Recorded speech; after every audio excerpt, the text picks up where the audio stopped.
Sahana vavatu sahanau bhunaktu saha viryam karavavahai tejasvinavadhitamastu ma vidvishavahai.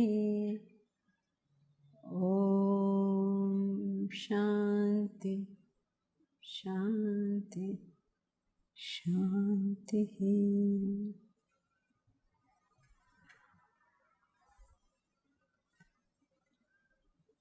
Today let us look at the symbolism of Indian mythology.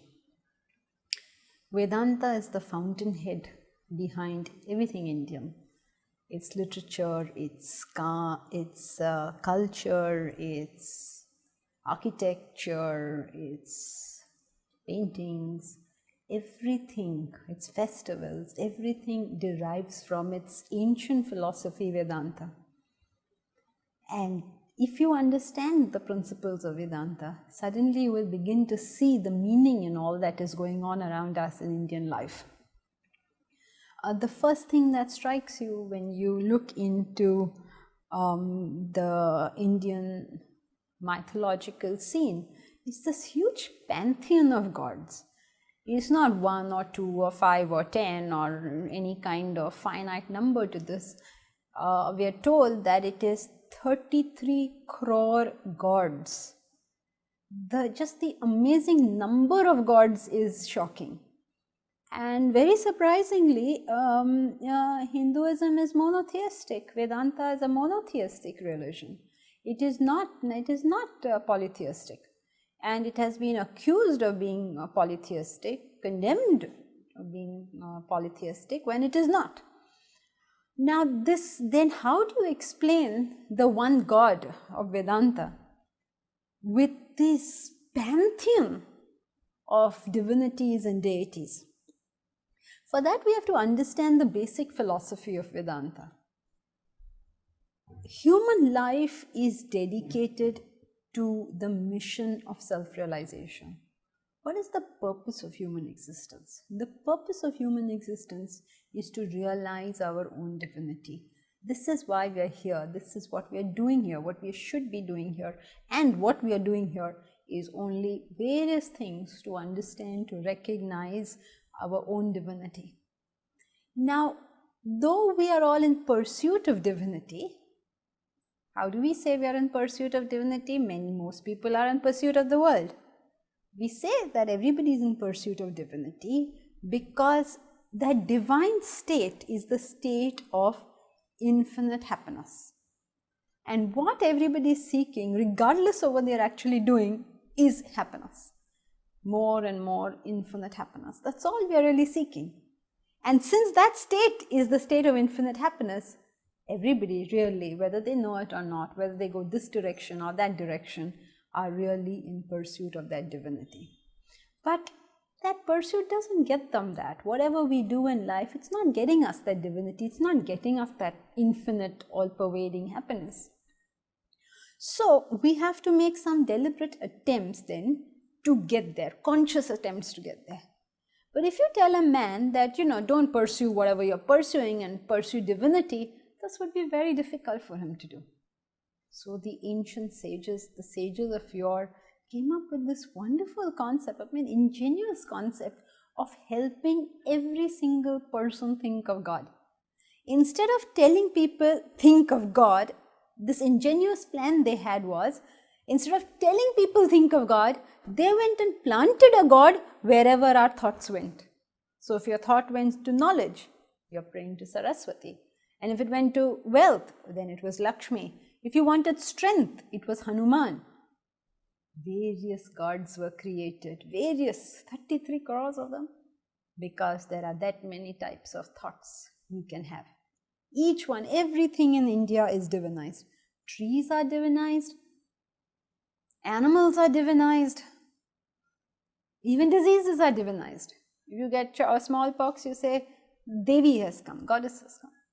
So every single thing was divinized, everything in environment was divinized, every moment of a person's life was divinized. From conception to death, there's a prayer for all things in a Hindu's life. At conception, there is a prayer when it's conceived, and then when it's 7 months, and then born, and name, and everything. Through life, the Upanayana ceremony, marriage, and all, so many things. Not only that, on a daily basis, when you get up, you have to pray. When you eat your food, you have to pray. When you have a bath, you have to pray. Constantly, that idea of divinity is superimposed onto whatever we are doing. And so, since these various activities are all different, they don't reinforce so much.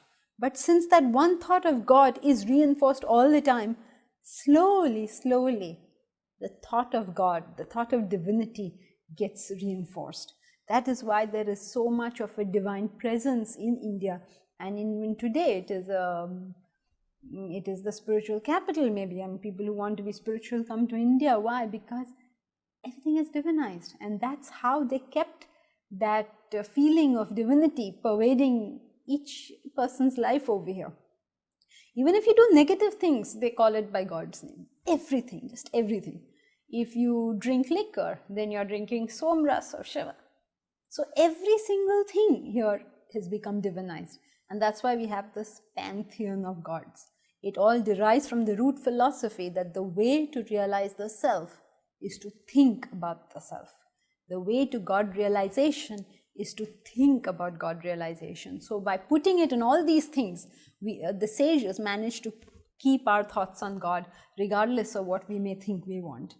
And from that derives all the other things that we know of in the Hindu pantheon. We can take one God today and analyze how and what that God teaches us. Let us take the most popular god of Mumbai, Sri Ganesh. He is anyway the beginner, the starter of all things. From his name, all things are started. So what is Ganesha telling us? We worship him with a great deal of hangama in this city, but there is a deep philosophical, allegorical significance to him. Ganesha is shown with an elephant's head. The reason it is shown with an elephant's head is we're trying to portray through him what a self-realized person is like. What is that divine person like? Think he's very wise, isn't it? So since he's very wise, they took the largest head they could think of and put it there. So he's got a large head. That means he's very wise. And how did he get that large head? He has 2 large ears. That means he has been doing his Shravana. With his large ears, he has been listening carefully to the knowledge laid down by the scriptures. With his head, he has done Shravana, Manana. He has reflected upon the knowledge of the scriptures. And because of this Shravana and Manana, he has developed this unique faculty in himself called the human intellect. And this is shown by the trunk of Ganesha. Now, why is the trunk used to signify intellect? Very interestingly, the trunk is a unique kind of organ. It has the capacity to pick up a log of wood, really something big. It also has the capacity to pick up a needle. Our human intellect is like that. It has 2 capacities. There are 2 kinds of intellects a human being can have. One is known as a gross intellect and one is known as a subtle intellect. A gross intellect is an intellect that does its discrimination within the pairs of opposites in the world. Black, white, high, low, good, bad. Different things, different discrimination, all within the realm of this world. Subtle intellect is that in us. In fact, only human beings have a subtle intellect. Subtle intellect is that in us which has the capacity to discriminate between the world and something beyond the world. Right? So even if you were to do astrophysics or whatever you do, nuclear physics, whatever you do, all within the realm of this world. But when you're able to discriminate between this world and something beyond it, you know what it is. That is called subtle intellect. Now, gross intellect is easier to understand, but you may have this question, why do you say all human beings have a subtle intellect? What about atheists? Do atheists have a subtle intellect? Answer is yes, an atheist has a subtle intellect. How do we say that? Because the atheist says there's no God. That is his stance. But suppose I ask you, do you believe in Ramlu Ko? Do you believe in Ramlu Ko? Don't know. Why do you not know? Don't know what Ramlu Ko is. The atheist says, I don't believe in God. That means what is the assumption?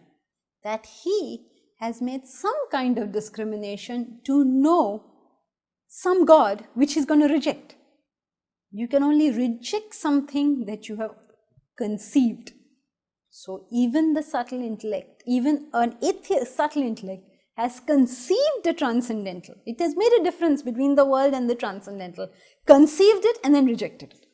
So every human being has a subtle intellect as well. So when you have Shravana, you hear with your big ears, you hear, and then with your big head you've reflected upon this. Out of that wisdom that comes out of it comes the trunk, which has this unique ability to do both gross things in the world as well as subtle things, subtle discrimination between the world and the transcendental. This person is also known by the fact that he has transcended the pairs of opposites. Transcending the pairs of opposite means that, well, good things happen and bad things happen, happy things happen and unhappy things happen. There may be profit, there may be loss, there may be gain, there may be death of somebody. Many things go on in this world. The nature of a man of realization is that he has transcended the pairs of opposites. Meaning that when different circumstances, different situations, different experiences come to him, he is not overwhelmed by those experiences. His intellect continues to maintain suzerainty no matter what happens. So that is shown by Sri Ganesha's teeth. You know, he's got two tusks. One of them is broken.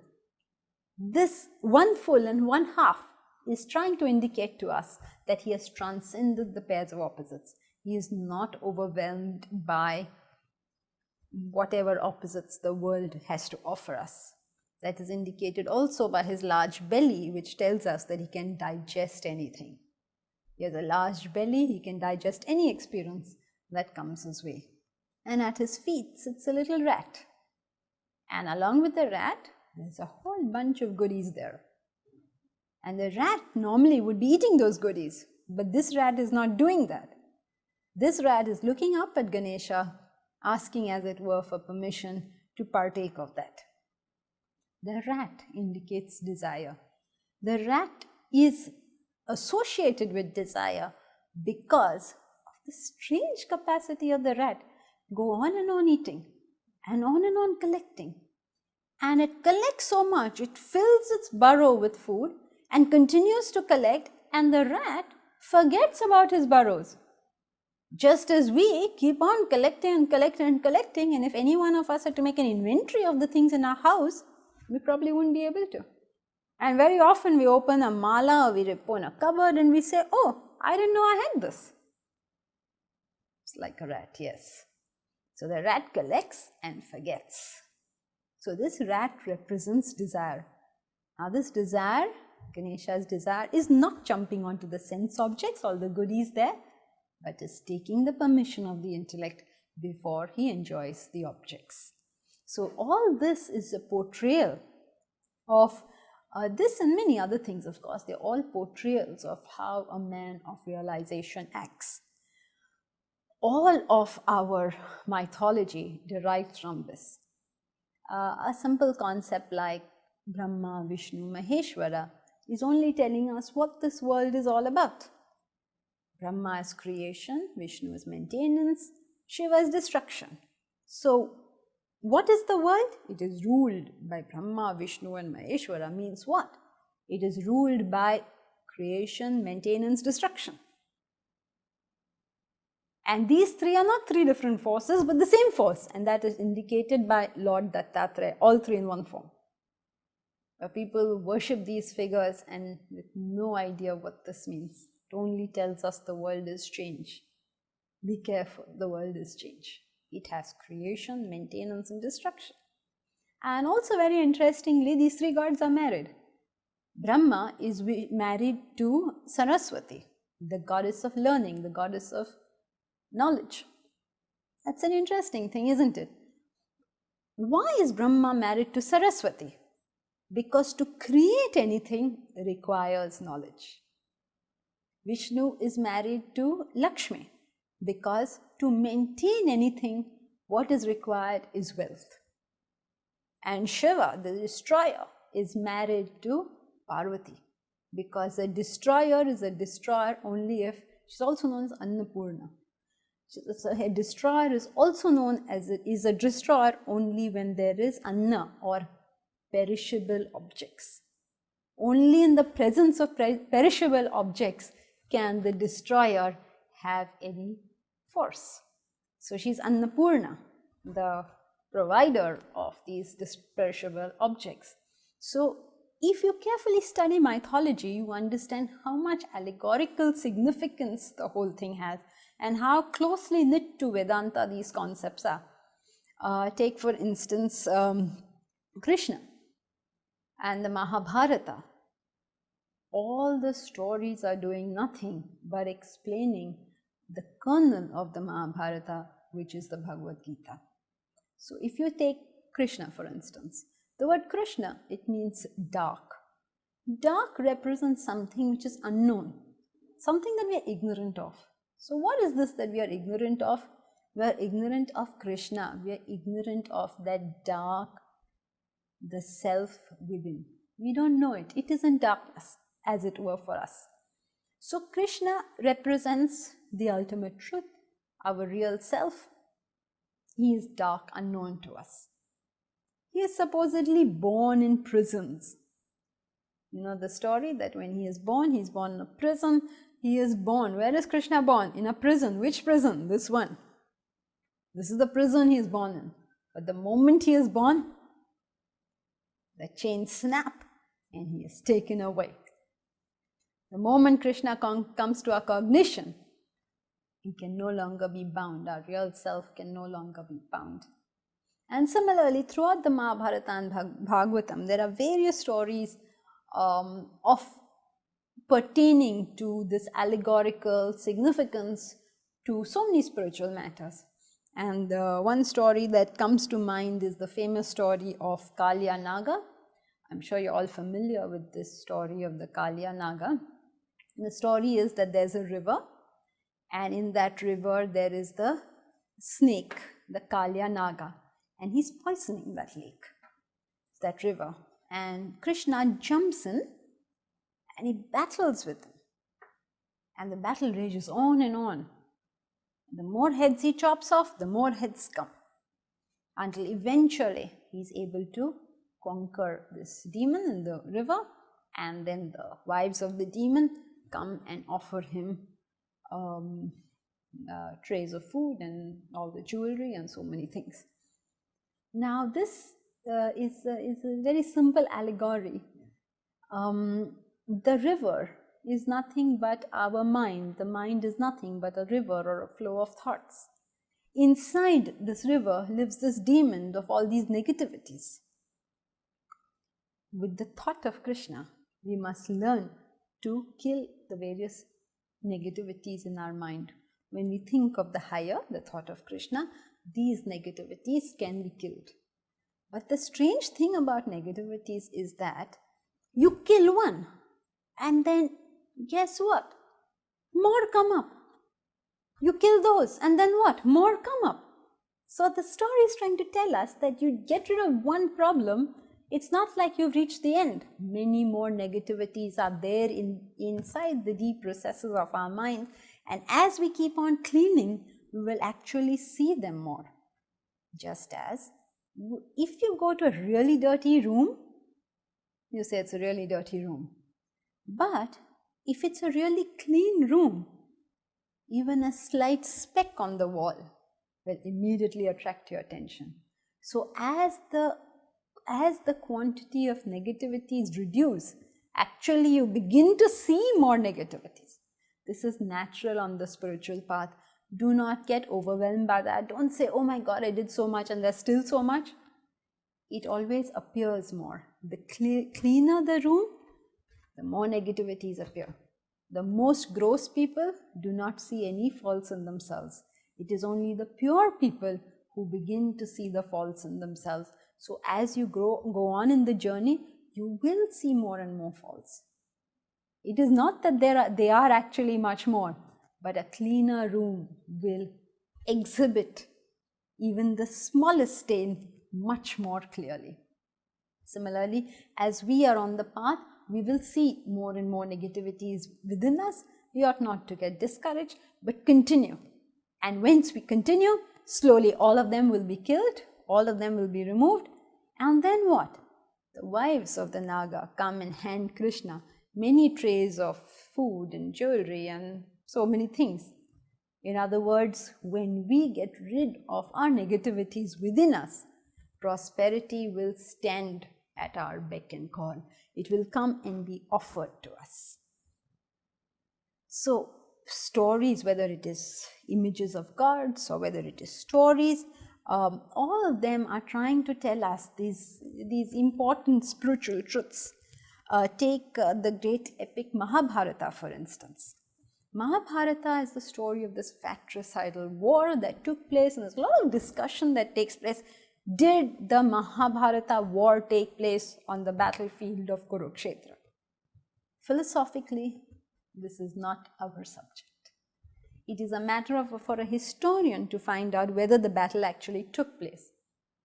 Philosophically, when we view it, the battle, this fratricidal war, is not really a war that took place outside somewhere. It may or may not have happened. This fratricidal war is really a war that wages in each and every bosom, inside every person's heart. What is this war? The 5 good Pandavas, the few good qualities, fighting with the 100 negative forces. And how did these negative forces come about? These negative forces are the children of the blind king Duryodhana and his wife Gandhari. The blind king of our kingdom, of this kingdom, who is the blind king? The blind king of our kingdom is the mind. The intellect, Gandhari, is capable of seeing, but because of her association with Dhritarashtra, with the blind king, Gandhari, who is capable of seeing, puts a blindfold on her eyes. When the intellect welds itself to the mind, the intellect which is capable of seeing becomes incapable of seeing. So the blind mind, this combination of the blind mind and the blinded intellect gives rise to 100 negativities. This is how all our negativities are formed. And their cousins are the virtuous 5 Pandavas. When the Pandavas associate themselves with Krishna, they are able to wage a war against these negativities and emerge victorious. So, what is Krishna? When the virtues in us associate themselves with higher, nobler thoughts, they will be able to fight the Kauravas within us, the negativities within us. The power of negativities is always in their quantity, and the power of the positives are always in their quality. So this is more or less an equal war. But the Pandavas will gain strength because of their association with Krishna. And very, very interestingly, in that war, Krishna does not play any part. He has taken part in the war unarmed with a vow not to fight.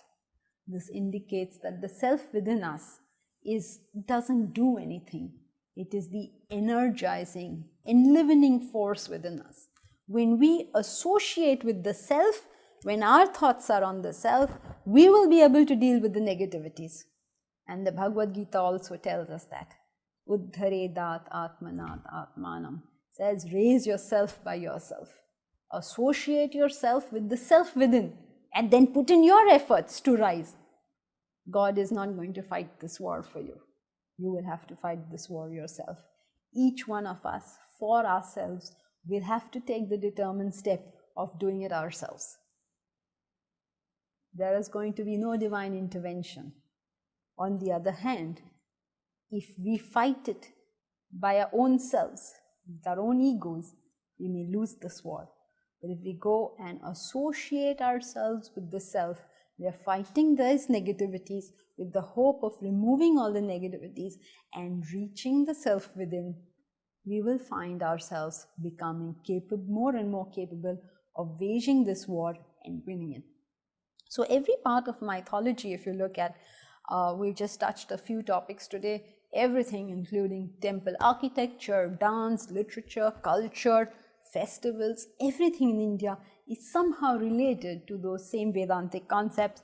Maybe some other time we will take up some more concepts and deal with how they are, all of them just reflecting the same basic philosophy. Even the Navratris are nothing but this same war. How do you fight that war according to Navratris? First you kill, first is Parvati, you kill the wicked, the negativities within us, then you worship Lakshmi to build up positivities within us, and then you can come to Saraswati, knowledge. Only after you have done this, you gain the knowledge, and through knowledge, you come to Vijayadashmi. You have killed the monster, the Rakshasa, and achieved Vijaya. Vijaya over what? Your own personality. In other words, self-realization. So whether it's architecture or festivals or images of God or stories of God or various gods, all of Indian life is covered with the same basic Vedantic philosophy. Thank you.